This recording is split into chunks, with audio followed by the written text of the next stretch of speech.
Hello, welcome to the 2JZ channel. In this video, we'll be talking about upgrading your GS300 shift knob and ashtray.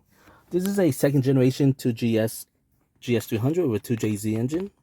From the factory, the GS300 came with a leather shift knob and a plastic ashtray. So what I did is upgraded the shift knob to the Lexus XE430. This is a real one-up wood. It fits right in to the thread. And for the ashtray, I went ahead and got a GS430 ashtray. Only the GS430 came with a walnut wood ashtray. The GS400 and the 300 came with a plastic ashtray. Overall, the fit and finish is excellent. It really completes the interior. Very elegant and also matches the wood door panels.